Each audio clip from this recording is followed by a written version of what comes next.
Yan, good morning po mga idol. So, today's vlog po ay mayroon po tayong release. Ito nga po pala mga idol ang dadalhin po sa Rojas Capiz. Bali, finished product na po siya.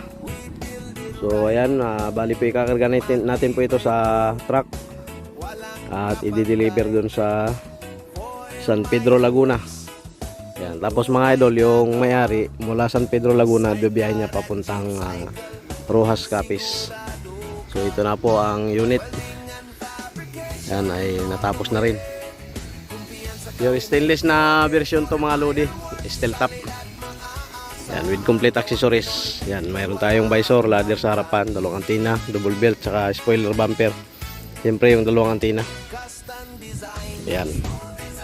So dito naman mayroon tayong nilagay na lagayan ng mga barya o kaya tools. Tapos yung ating upuan po ay naka VIP seat po tayo. Combination nga po pala ito mga idol ng blue at red. Ayan. So yan po ang ating kisame.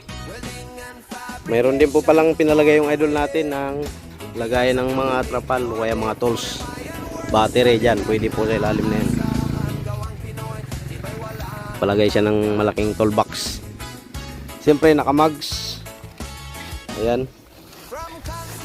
Naka-mugs po yung side wheel.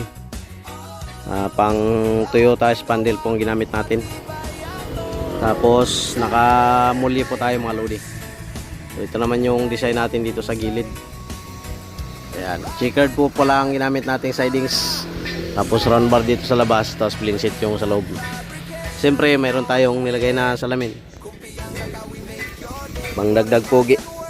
At siyempre mga idol, dagdag ano din yan. Harang para sa ulan. Ito po yung trapal mga lodi. So kasama sa package na pinagawa sa atin. Siyempre mayroong carrier. At meron tayong bull mirror. Panel door po yung pintuan dito mga idol sa harapan. Dito po sa likod ay panel door din po. Ang upuan po dito mga idol ay harapan. Tapos default po yung upuan na yan. Napofold.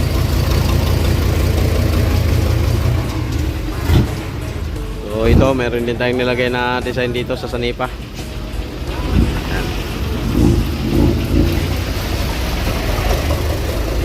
Bali pick up na po ito mga idol ng truck. Dito naman po mga idol ay naka-emboss po ang ating brand. Ayan, 4M. Ayan mga idol. Tapos meron tayong mudguard. Dito naman po ay meron tayong kapaludo sa likod. Ayan. Siyempre hindi mawala itong lagay ng battery. Ayan mga idol. Lagay ng battery. So ito rin po pala mga idol yung ating driver side. Ayan. Siyempre steel cap din po yan. Meron din po tayong kisame. Ayan, blue at red. Siyempre merong hawakan. Meron din po pala tayong nilagay mga lodi na hook. Sabitan ng trapal mga idol. Meron tayong nilagay na side mirror. Siyempre dito rin po protection sa salamin. Ito po pala mga idol, nilagyan din natin ang sandalan. Ito.